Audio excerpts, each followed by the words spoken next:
اے P S کے جب واردات ہوئی تھی اے پی ایس کے اندر جو معصوم پھول سے بچے مارے گئے تھے، تو آپ کو یاد ہے اس وقت حکومت نے کیا لالی پاپ دیا تھا لوگوں کو کہ جی ایک نیشنل ایکشن پلان ہم نے بنایا. لوگوں نے کہا جی بڑا اچھا کیا نیشنل ایکشن پلان بنایا, ہم ایکسٹریمزم کو فروغ نہیں دینے دیں گے, ہم دہشت گردی کو نہیں پنپنے دیں گے, ہم جیو ٹیگنگ کریں گے, ہم لوگوں کو چیک کریں گے, مدرسوں کے فنڈ دیکھیں گے, باہر جو وہ ڈونیشن جو وہ لے لے ان کو ہم اپنا ریموٹ ایریاز میں جائیں گے, وہاں جو دہشت گردی کا اور مذہب کی غلط تصویر پیش کی جا رہی ہے ہم اس کو کریکٹ. سارے لوگوں نے کہا کہ یا تو نیشنل ایکشن پلان کے جو نکات ہیں وہ تو وہی نکات ہیں جس کے ذریعے آپ لوگوں کو اپروچ کر سکتے ہیں اور ڈاؤن بلو دی لائن جا سکتے ہیں. اس کے بعد کیا ہوا کہ where is that national action plan. پھر ایک آرگنائزیشن بنائی گئی, کہا کہ یہ نیکٹا ہے, اور نیکٹا جو ہے ایک ایسی آرگنائزیشن ہے جس کی واقعی پاکستان میں ضرورت تھی اور بڑی سخت آج بھی ضرورت ہے, اس وقت بھی ضرورت تھی کہ آپ نے ایک نیشنل کاؤنٹر ٹیررزم اسٹریٹجی بنانی ہے. اس وقت جو آپ کام کر رہے ہیں, میری بات سمجھ لیجئے, میری بات سن لیجئے گا, اس وقت جو ہم کام کر رہے ہیں وہ ایک آپریشنل اسٹریٹجی کے تحت کام کر رہے ہیں جس کے اوپر فوج جو ہے وہ آپریشن کر رہی ہے, چاہے وہ انٹیلیجنس بیسڈ آپریشن ہے, چاہے وہ ریسکیو چاہے وہ سرچ اینڈ سینسٹائزیشن آپریشن ہے, لیکن اس کے پیچھے جو پولیٹیکل آرم کی بیکنگ ہونی چاہیے, جس میں آپ کا ڈپلومیٹک انیشیٹو آتا ہے, جس سے آپ نے افغانستان کو انگیج کرنا ہے, جس میں آپ کا ڈپلومیٹک منورز آتی ہیں, جس کے ذریعے آپ نے دنیا کو یہ بتانا ہے ہم اپنے ملک کے اندر تو کہہ رہے ہیں کہ انڈیا انوالو ہے, کیا یہ اپنا 1 2 3 دفعہ 4 دفعہ جو ہم نے ڈوزیئر جمع کرائے ہیں یو این او میں کہ جو انڈیا پاکستان میں انوالو ہے, آپ مجھے بتائیے کسی نے اس کو پرسو کیا جمع کرانے کے بعد؟ اس میں سوشل ایکشن پلان آنا ہے. ٹھیک ہے, اچھا سر, اس دہشت گردی میں ہم عمران خان کے دور میں دیکھتے ہیں کسی طرح کی کوئی دہشت گردی کی واردات نہیں ہو رہی تھی, چیزیں دہشت گردی کے حوالے سے سیٹلڈ تھیں. کیسے کمپیریزن کریں گے عمران خان کے 4.25 سالہ دور اقتدار میں ایسا کیا تھا جبکہ انہوں نے تمام لوگوں کو لا کے بسایا؟ یہ حکومت الزام لگاتی ہے کہ عمران خان اور جنرل باجوہ نے مل کے لوگوں کو یہاں لا کے اپنے دور اقتدار میں بسایا, لیکن دہشت گردی پھر بھی نہیں تھی. اب کیوں دہشت گردی ہے, تب کیوں نہیں تھی؟ بات یہ ہے کہ آپ کو اسٹیٹسٹکس اویلیبل ہوتی ہیں جو دنیا ریلیز کرتی ہے. 2020 تک دہشت گردی کا گراف جو ہے وہ نیچے ہو گیا تھا, اور 2020 سے لے کے اگر آج تک آپ دیکھتے ہیں تو یہ دنیا کی آپ کے پیس انسٹیٹیوٹ کی اسٹڈی یہ کہتی ہے کہ 43% دہشت گردی کی وارداتوں میں اضافہ ہوا ہے. اب اس کے کچھ تو بیرونی ریزنز ہیں اور بہت بڑے بیرونی ریزنز ہیں, اور ایک بہت بڑا ریزن یہ ہے کہ امریکن فورسز جب وہاں سے نکل کے گئیں افغانستان کے اندر سے, تو وہ جتنا ہتھیار تھا 11 بلین 10 بلین 7 بلین کا, وہ تمام کے تمام ہتھیار وہ جان بوجھ کے وہ ایمونیشن اور ویپنز ہیں وہ چھوڑ گئی افغانستان کے اندر, کیونکہ امریکہ کو یہ پتا تھا, ان کو یہ احساس تھا کہ یہ جو ہتھیار ہے, یہ جو ویپن ہے جا کے ہاتھ چڑھیں گے ان دہشت گرد گروپ کے جو پاکستان کو ڈی اسٹیبلائز کر رہے ہیں, کیونکہ امریکہ کبھی بھی پاکستان کو اسٹیبلائز دیکھنا نہیں چاہتا, اس لیے کہ Pakistan is the only Muslim country which has nuclear weapon, so وہ ہمیں ڈی اسٹیبلائز رکھنا چاہتے ہیں, اور یہ پاکستان کے پالیسی ساز اداروں کے لوگوں کو پتا ہے کہ وہ آپ کو ڈی اسٹیبلائز رکھنا چاہتے, تو وہ وہاں ویپن چھوڑ کے چلے گئے. وہ اس کے بعد طالبان آئے جن کے لیے ہم نے پوری محبت سے دوحہ ایگریمنٹ اور پتہ نہیں کیا کیا کیا تھا, تو وہ تو ہمیشہ افغانی جو ہے وہ اس بندے کی پیٹھ میں چھڑا گھونپتے ہیں جو ان کے اوپر احسان کرتا ہے. یہ تو ان کا نیشنل کریکٹر ہے, یہ تو ان کا نیشنل کردار ہے. پاکستان نے ان کے لیے اپنے آپ کو لٹا دیا. یہاں پہ افغان مہاجرین سر, یہ یہاں پہ جو افغان مہاجرین رہے وہ بے تحاشا قسم کے جرائم لے کے آئے. یہاں کلیشن کوپ کلچر آیا, یہاں ہیروئن آئے, یہاں اپنا ڈرگز آئی, ان افغان مہاجرین کی وجہ سے جو لعنت ہے پاکستان کے اوپر, انہوں نے پاکستان کو لوٹ کے رکھ دیا. اس کا مطلب آپ یہ کہہ رہے ہیں کہ قصوروار عمران خان ہے, قصوروار عمران خان ہے جو انہیں لے کر آئے اپنے دورے حکومت میں, جنہوں نے اجازت دی کہ آپ آ جائیے؟ نہیں, وہ تو دیکھیے نا, وہ اس وقت کتنے آئے تھے, اور اس سے پہلے جب جب جنگ شروع ہوئی تھی اس کے بعد کتنے آئے تھے. عمران خان ہم نے تو سٹاپ لگا دیا تھا نا, عمران خان کے آنے سے پہلے تو ہم سٹاپ لگا چکے تھے نا. مطلب عمران خان کے دورے حکومت میں دوبارہ کہا گیا کہ آپ تشریف لائیں, آپ سے نہیں, تو وہ جب عمران خان کی تو حکومت سیاق ہو گئی تھی جس وقت وہ جنرل فیض حمید جو ہے وہاں پہ آپ کو افغانستان کے اندر نظر آتے ہیں, اس وقت تو وہ گھر چلے گئے تھے. اب دور اس کو انڈیویجول کے دور سے کمپیئر نہ کریں. میں کسی انڈیویجول کے اوپر کوئی میں تو پچھلی پرانی حکومتیں جتنے اب جب افغان مہاجرین آئے تھے اس وقت تو سیاسی حکومت نہیں تھی نا, اس وقت ضیاء الحق کی حکومت تھی. اس وقت ایک پالیسی ایسی ہونی چاہیے تھی جس وقت ان افغان مہاجرین کو آپ اپنے شہروں میں سے آنے سے روکتے, جس طرح ایران نے کیا تھا. ان کو ایسے کیمپوں میں رکھا. خالد منصور صاحب سے ورڈکٹ لے لیتے ہیں. Sir how do you think brigadier صاحب جو کہہ رہے ہیں, جو میں نے عرض کی, سر کیا کس کو مورد الزام کس کو ٹھہرائیں گے؟ اور مطلب میرا سوال بنیادی ہے جو عوام جاننا چاہتی ہے, عمران خان کے دور حکومت میں 4.25 سالوں میں دہشت گردی کیوں نہیں ہوئی, اب کیوں ہو رہی ہے؟ اس کا تو بریگیڈیئر صاحب سے میں متفق کرتا ہوں. جو عمران خان صاحب کی جو پالیسی تھی وہ تو کار فرمائی یہ چیزیں تھی کہ وہ وہاں سے لے کے آئے, اور جنرل فیض صاحب گئے تھے, اور پھر وہاں پہ آپ نے دیکھا کہ کابل میں تصویریں بھی آئی تھی جس میں بڑے بڑے طاقتور ملکوں نے بھی برا منایا تھا اس کا. ٹھیک ہے, تو وہ لوگوں کو بسایا گیا, ایک تو یہ فیکٹر ہے. دوسرا یہ امریکنس کو پتہ تھا, یہ 2014-15 کے اوائل میں اگر آپ دیکھیں جب سی پیک آیا تو صرف یہ سی پیک نہیں تھا, یہ بی آر آئی تھا. بی آر آئی کا مطلب ہے یہ کوئی 8 راستے تھے جو کہ چائنا سے یورپ, امریکہ اور وسطی ایشیا کی ریاستوں کو کنیکٹ ہونے تھے. اب امریکہ جب یہاں جانے لگا تو ان کو پتہ تھا کہ آپ کو پتہ ہے کہ پاکستان بھی ان کے لیے چیلنج ہوگا کیونکہ ایک اسلامی ملک ہے 8ویں, لیکن ان سے زیادہ چیلنج چائنا کا ہے, امریکہ کا. تو انہوں نے کہا کہ ہم امریکہ کا چائنا کا راستہ کیسے روکیں گے. اب چائنا کا جو مین راستہ تھا وہ تو یا افغانستان سے جا رہا تھا سینٹرل ایشیا کی طرف, یا پاکستان کے راستے سے گوادر سے ہوتا ہوا تھا یورپ کی طرف جا رہا تھا.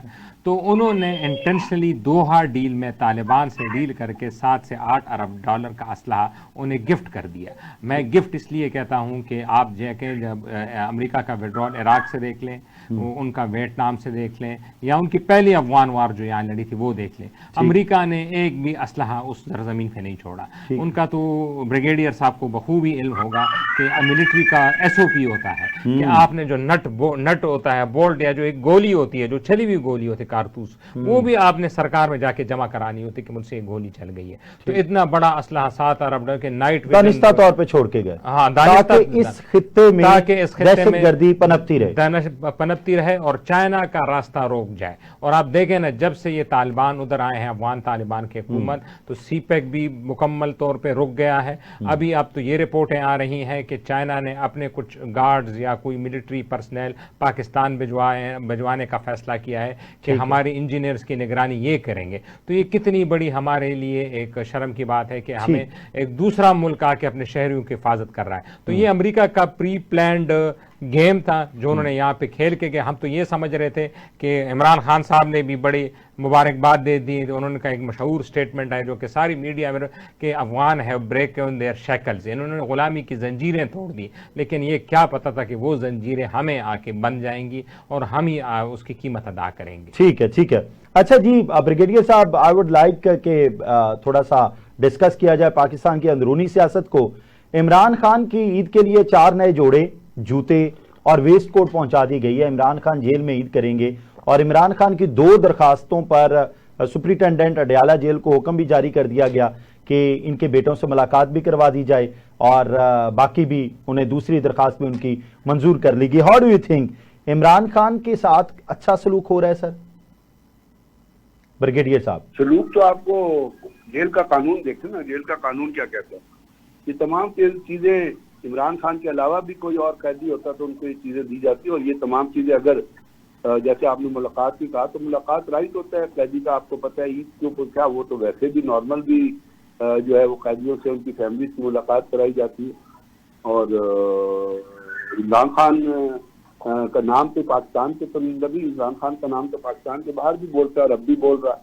تو اس کے حساب سے اگر جو ان کے حقوق ہے, جو ان کے رائٹ ہیں, جو جیل قوانین ہیں, لیکن یہ درخواستیں دائر کر کے حکومت سے اجازت دلوانی پڑی کہ انہیں کتابیں فراہم کی جائیں اور ان کے بیٹوں سے ملاقات کروائی جائے. اس سے پہلے یہ پابندی لگ چکی تھی کہ ان عید کے دنوں میں کسی طرح کی کوئی ملاقات نہیں ہوگی. تو سر یہ کیا مطلب ہر بات کر رہا ہوں نا, اصل میں تو آپ نے جو پہلے بات کی ہے نا اس کو ذہن میں رکھیے گا. اور آپ نے جو پہلے بات کی ہے وہ کی ہے کانسٹیٹیوشن کی اور جمہوریت. جی, تو اس کانسٹیٹیوشن کے اندر اور جمہوریت کے قواعد کے اندر ایک ریاست کے لیے, ایک اسٹیٹ کے لیے کچھ رولز موجود ہوتے ہیں, کچھ قوانین جو ہوتے ہیں وہ انہیرنٹ ہوتے ہیں, یعنی وہ اس کے اندر موجود ہوتے ہیں, ان کو آپ چینج نہیں کر سکتے. ان کو اگر آپ وائلیٹ کرتے ہیں تو نہ آپ جمہوریت کے مطابق کر لیں، نہ آپ کانسٹیٹیوشن کے مطابق کر لیں، تو ان درخواستوں کی تو نوبت ہی نہیں آنی چاہیے۔ کچھ چیزیں ایسی ہیں جو جیل سپرنٹینڈنٹ کے پروگیٹو میں آتی ہیں، جیسے یہ ملاقات ہے، یہ رول کے مطابق جیل سپرنٹینڈنٹ کے پروگیٹو میں آتی ہے، کمیونیکیشن جیل سپرنٹینڈنٹ کے پروگیٹو میں آتا ہے، اور بہت ساری چیزیں ہیں، تو ان کی تو نوبت ہی نہیں آنی چاہیے۔ نوبت کیوں آتی ہے یہ بات کیجیے گا۔ ٹھیک ہے، نوبت آئی کیوں سر؟ چلیے یہ فرما دیجئے۔ اس لیے کہ آپ وہ جو آپ نے کانسٹیٹیوشن اور آپ نے قانون بتایا، آپ اس کے مطابق نہیں چل رہے، نہیں چل رہے۔ سر فور کاسٹ کیا کر رہے ہیں؟ فور کاسٹ کیا کر رہے ہیں؟ موجودہ حکومت کب تلک اسی طرح سے چیزوں کو چلاتی رہے گی؟ کب کس حد تک ممکن ہوگا اسی طرح پنجوں کو مروڑا جاتا رہے؟ کس حد تک ممکن ہوگا اسی طرح اپنے مطابق چیزیں چلائی جاتی رہیں؟ اور کب جا کے آپ کے خیال میں کیا فور کاسٹ کریں گے اینڈ ہو جائے گا کہ اس وقت کنٹرول کیا ہی نہیں جا سکتا؟ 26 امینڈمنٹ ہو گئی ہے تو ہر چیز چلتی رہے گی، اب کیا کر سکتے ہیں آپ کے خیال میں یہ 2029 تک ساری چیزیں سموتھ چلتی رہیں گی؟ میں آئی ڈونٹ نو، لیکن جس طرح چیزیں چل رہی ہیں اور پاکستان کے اندر جو بہت سیریس چیلنجز ہے اس وقت، اس سیاست سے ہٹ کے آپ بات کریں تو اب اس کے اوپر کیا دھیان ہے ان کا، کیا چیزیں ہیں، میں اس کے اوپر کریں گے تو ایک بڑا لمبا تھیسس ڈیولپ ہو جائے گا۔ لیکن اب جس طرح لوگ کیا کر سکتے ہیں، اب جس طرح آپ یہی دیکھ رہے ہیں نا کہ جو ماضی میں جو چیزیں ہوئی ہیں، کیا پھر وہی بات کروں گا آپ سے، کیا وہ کانسٹیٹیوشن کے پروگیٹو میں ہوئی ہیں؟ کیا وہ آج اپنا وہاں جا کے قاضی فائد صاحب آپ نے بھی ایک انٹرویو دیا جس میں انہوں نے بہت ساری چیزیں کہی ہیں، اب ہم اس میں کیا کہہ سکتے ہیں؟ عوام تو صرف ریسیونگ اینڈ پہ ہے نا۔ ٹھیک ہے ٹھیک ہے، خالد منصور افریدی صاحب سے بھی ورڈکٹ لے لیتے ہیں۔ خالد صاحب، اس وقت پاکستان تحریک انصاف شدید غم و غصے میں ہے کہ عمران خان کو عید بھی جیل میں کرنی پڑ رہی ہے، 4 جوڑے جوتیاں اور ویسٹ کوسٹ پہنچا دی گئی ہیں، اور خوشخبری یہ ہے کہ ان کو اب کتابیں فراہم کر دی جائیں گی، پلس بیٹوں سے ٹیلی فونک رابطہ کروا دیا جائے گا۔ کیا سمجھتے ہیں کس طرف جا رہے ہیں؟ کب تک حالات نارملائز ہونے کی طرف جائیں گے یا اسی طرح چلتا رہے گا؟ جس طرح بریگیڈیئر صاحب نے کہا کہ دستور و آئین کے مطابق چلنا چاہیے، تو اس پہ سے مجھے ایک واقعہ یاد آ گیا۔ جب بڑے میاں صاحب وہ مشرف دور میں جیل میں گئے تھے تو وہ ایک دن جیل کے اندر ٹہل رہے تھے، تو سیف الرحمان، اگر آپ کو یاد ہو، جو کہ نیشنل اکاؤنٹیبلٹی بیورو کے چیئرمین تھے، وہ آئین اور قانون کی کتاب پڑھ رہے تھے۔ تو انہوں نے پوچھا آپ کیا کر رہے ہو؟ کہہ رہے میں آئین قانون پڑھ رہا ہوں کہ کس قانون کے تحت ہم یہاں سے بری ہوں گے تاکہ ہمارے کیسز گئے۔ تو میاں صاحب نے جواب دیا کہ ہم نہ اس آئین کے تھرو جیل میں آئیں اور نہ اس آئین کے تھرو ہم باہر جائیں گے، ہم ایسے ہی آئیں اور ایسے ہی جائیں گے۔ تو پاکستان میں تو قانون اور آئین کا دستور تو یہی ہے کہ آپ نے ماضی میں بھی دیکھا اور اب بھی دیکھ رہے ہیں۔ اور جس طرح آپ نے یہ جوڑوں کی بات کی، یعنی لگ رہا ہے کہ خان صاحب پہ آسانیاں، سختیوں سے آسانیاں ہو گئی ہیں۔ ٹھیک، ہمارے ساتھ اسٹوڈیوز میں موجود ہیں خالد منصور افریدی صاحب، اور ہمیں ٹیلی فون لائن پہ جوائن کیا ہے ڈاکٹر احسن نے۔ اور خالد منصور افریدی صاحب، آپ فرما رہے تھے عمران خان سے متعلق کہ عمران خان جیل میں ہی عید کریں گے، اور عمران خان پر اب بہتر حالات آ رہے ہیں، چیزیں سمودھ ہو رہی ہیں۔ کیسے؟ مطلب یہ ہمیشہ سے پاکستان تحریک انصاف کہتی آئی ہے، عمران خان 5 دن بعد آیا، مطلب پچھلی بڑی عید سے لے کر اگلی چھوٹی عید آ گئی، سب یہ کہہ رہے تھے کہ اب آیا اب آیا اب آیا، لیکن عمران خان باہر نہیں آیا، اور اب آپ نے پھر چنگاری چھوڑ دی کہ عمران خان کے لیے اب بہتر حالات آ رہے ہیں۔ سر کیسے؟ ہاں جی، بہتر حالات ان سینس میں کہ ان کی جو جیل کی سختیاں ہیں وہ کم ہوں گی۔ آپ اگر اور انفارمیشن کو تو چھوڑیں جو کہ میڈیا کہہ رہا ہے، جو کہ وہاں پہ پریس بریفنگ ہوتی ہے، آپ صرف سمپل جائیں عمران خان کے ٹویٹر ٹائم لائن پہ اور وہ 2 مہینے سے آپ اس کو مانیٹر کریں، تو یہ ان کا جو نیریٹو تھا، جو یہ کبھی جنرل یحییٰ خان کہتے تھے، کبھی 71 کی لڑائی کہتے تھے، جو کہ اسٹیبلشمنٹ پہ تنقید کرتے تھے، وہ 1-2 مہینے سے وہ نہیں ہو رہی۔ وہ ایک گڈ بوائے کہہ لیں، اچھا بچہ بننے کی کوشش کر رہے ہیں، اور حکومت پہ تنقید ہو رہی ہے لیکن اسٹیبلشمنٹ کی طرف، جس کی وجہ سے مجھے لگ رہا ہے ان پہ یہ سختیاں کم ہو رہی ہیں۔ اب یہ کتنا کنسسٹنٹ رہتے ہیں اچھا بچہ بننے میں، یہ اب حالات پہ ڈیپینڈ کرے گا، اور جیل سے نکلنے میں تو گڈ بچے میں کامیاب ہو جائیں گے، لیکن وزیر اعظم کی سیٹ پہ پہنچنا وہ مجھے ناممکن سا لگتا ہے، کیونکہ شہباز شریف جیسا اچھا بچہ بننا ان کی بس کی بات نہیں ہے۔ وہ آپ کو پتا ہے ڈاکٹر احسن محمود صاحب، sir how do you think? شیر افضل مروت یہ کہتے ہیں کہ